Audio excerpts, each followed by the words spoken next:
નમસ્કાર મિત્રો, અમારા નવા વિડીયોમાં આપ સૌનું હાર્દિક સ્વાગત છે. મિત્રો, આજે આપણે વાત કરીશું માતા પિતાનું ઋણ કેમ કરી ઉતરશે. એક નાનો બાળક હતો. બાળકને કેરીનું ઝાડ એટલે કે આંબો બહુ ગમતો. જ્યારે નવરો પડે કે તુરંત આંબા પાસે પહોંચી જાય. આંબા પર સડે, કેરી ખાય અને રમીને થાકે એટલે આંબાના વૃક્ષની ઘટાદાર છાયામાં સૂઈ જાય. બાળક અને આ વૃક્ષ વચ્ચે એક અનોખો સંબંધ હતો. બાળક જેમ જેમ મોટો થવા લાગ્યો તેમ તેમ એણે આંબા પાસે આવવાનું ઓછું કરી દીધું. અમુક સમય પછી તો સાવ આવતો જ બંધ થઈ ગયો. આંબો એકલો એકલો બાળકને યાદ કરીને રડ્યા કરે. એક દિવસ અચાનક એને પેલા બાળકને પોતાના તરફ આવતો જોયો.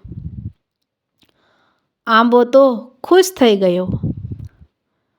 બાળક જેવો નજીક આવ્યો એટલે આંબાએ કહ્યું, "તું ક્યાં ચાલ્યો ગયો હતો? હું રોજ તને યાદ કરતો હતો. ચાલ, હવે આપણે બંને રમીએ." બાળક કહે, મોટો થઈ ગયો હતો. એણે આંબાને કહ્યું, "હવે મારી રમવાની ઉંમર નથી. મારે ભણવાનું છે, પણ મારી પાસે ફી ભરવાના પૈસા નથી." આંબાએ કહ્યું, "તું મારી કેરીઓ લઈ જા. એ બજારમાં વેચીશ એટલે તને ઘણા પૈસા મળશે. એમાંથી તું તારી ફી ભરી આપજે." બાળકે આંબા પરની બધી જ કેરી ઉતારી લીધી અને ચાલતો થયો. ફરીથી એ ત્યાં ડોકાયો જ નહીં. આંબો તો એની રોજ રાહ જોતો. એક દિવસ અચાનક એ આવ્યો અને કહ્યું, "હવે તો મારા લગ્ન થઈ ગયા છે. મને નોકરી મળી છે. એનાથી ઘર ચાલે છે, પણ મારે મારું પોતાનું ઘર બનાવવું છે. એ માટે મારી પાસે પૈસા નથી." આંબાએ કહ્યું, "ચિંતા ના કર. મારી બધી ડાળીઓ કાપીને લઈ જા.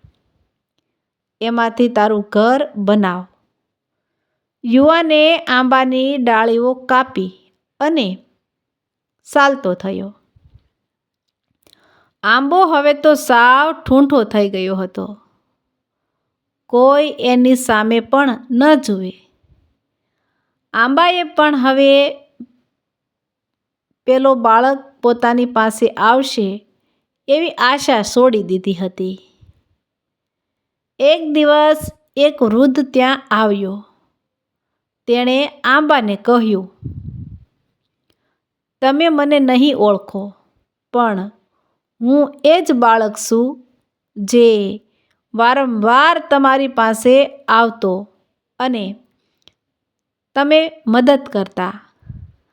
આંબાએ દુઃખ સાથે કહ્યું, "પણ બેટા, હવે મારી પાસે એવું કંઈ નથી જે હું તને આપી શકું."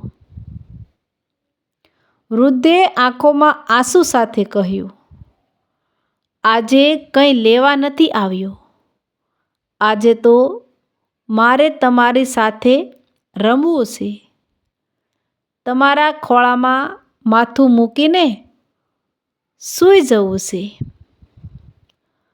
આટલું કહીને એ રડતા રડતા આંબાને ભેટી પડ્યો અને આંબાની સુકાયેલી ડાળીમાં પણ નવા અંકુર ફૂટ્યા.